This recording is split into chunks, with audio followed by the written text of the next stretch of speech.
Financial freedom mindset, talking about work ethic and how I developed my work ethic. My development of work ethic was through my mom. When we finally moved in a house that she had purchased, she had a big backyard and a small yard in the front. And my duty was to cut the yard. So I had every 2 weeks I had to cut the front and backyard, and then I had to do it on a Saturday. When the Saturdays came, you're a kid, you don't want to do nothing. You watching TV first, and then 12 o'clock comes, and it's hot, and I'm miserable cutting this yard.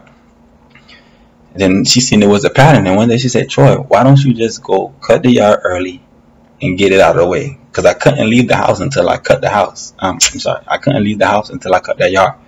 And my mom's stern on it, boy. You ain't going nowhere. You trying to leave, boy. You probably ain't coming. You probably can't come back in that house.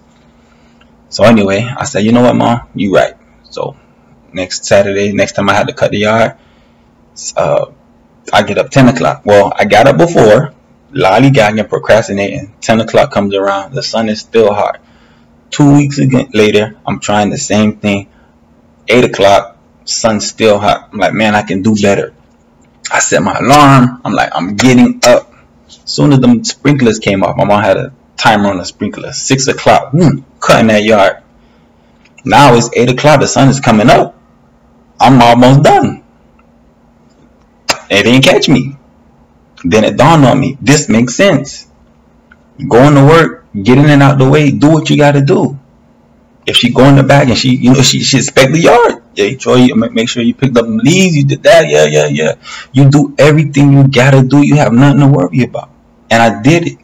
Then it just started making sense. This is how I need to live my life. If I wanted certain things, I had to go get it. And I thank my mom for that, because she didn't give me things. I see people that was given stuff and they took it for granted, and now they have a horrible work ethic. When I say they go to work, but they're not going to try to push themselves for anything. It's just, well, if I get it, I get it. That's it. But because my mom didn't give me stuff, I had to earn it. I had to go buy my first car. I had to pay my insurance. Then when I got out of school, I had to pay my mom rent. So I always had to make sure I had a job. And when you're young, people are like, man, your mom make you pay rent, man, this and that. But because she did that, I developed a habit of always paying my bills on time. They're going to owe me. I ain't going to never owe them. Paying my credit cards on time. Credit cards going to owe me. They calling me to do certain things, but it's because of my mom and how she raised me. So when I ran with that, when I started cutting the yards, I used to even try to beat Saturdays, getting off of school on Fridays. And when I get home, I said, man, I'm gonna just cut this yard on Fridays. So I can have my Saturday and Sunday to myself. And it developed that when I'm working now. I'm supposed to be to work at 8:30. I get to work at 5 o'clock. I'm supposed to leave work at 5:30. I leave work at 6:15.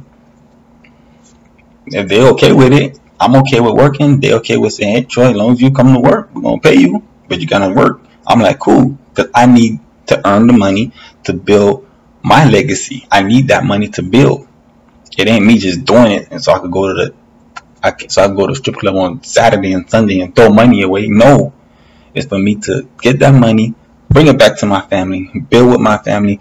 So in the future, I ain't gonna be working like that. This is not for me to be working. This is temporary. It's just like a person who wants to be a doctor. You got to get good grades in school. You got to get a college degree. Then you probably got to get your master's. Then you probably got to go to med school. Then after med school, you probably got to do internship. It's not called internship, but it's something they do. Then you gotta do 8 years, and it's probably 15 years of schooling. But at the end of the day, when it's all said and done and you get hired and you get $200,000-$300,000 a year, it's worth it. You put in the work. You got to put in the work. Even book smart, that's still good work ethic. You get home, you studying. You can watch TV and have a good life. That's cool. But don't put that in front of your work ethic, man. TV is designed as a distraction. That's the worst thing almost. I get upset sometimes because I see how my son likes it so much. But I teach him work ethic. Hey, man, before you even watch TV, or if you want pancakes and eggs, you gotta earn it. We get up on Saturdays. He waking up 6:30. I'm waking him up. He have to come outside and watch cars with me. I am not gonna allow him to stay inside while I'm outside doing work. That doesn't make sense to me. And as you get older, they're 12 and 13. My stuff should be cutting down. I'm not taking out no garbage. I don't take out garbage now. My son takes out garbage. And to say that all you people who are raising young men, please do not baby them. The world does not baby us. So you have to don't baby them. Because the same way you babying them, you wouldn't want your husband or your future husband to be like that. So don't raise them like that. Because now when they get older, they so crippled. They call their mommy for any little thing. And I know y'all don't like guys like that. So don't try not to baby them. I know it's tough, but it'll work out for them better in the future. Because you're not always going to be here to baby them. And they're going to have to be a man on their own. So raise them and show them that tough love that my mom showed me. That work ethic. It's to the point now, my mom is like, Troy, you're doing well. You don't have to kill yourself. But she raised this man. She had a good husband. And I got a great stepfather. And I seen work ethic. So I have a point. I got my own mind now. So even when my mom say, Troy, you're doing well, just slow down. No, Mom, I'm going to keep doing what I got to do. But thank you for everything you did for me. Nothing wrong with that. But now I'm a man and I got my own family and I have to do what I have to do for my family. And at the same time, if my mom ever need me for something, I'm glad that she can call me and I can help. This is, in my head, a definition of what a man should be. You shouldn't be calling your mom all the time when you need help. She should be calling you. Because she did her part.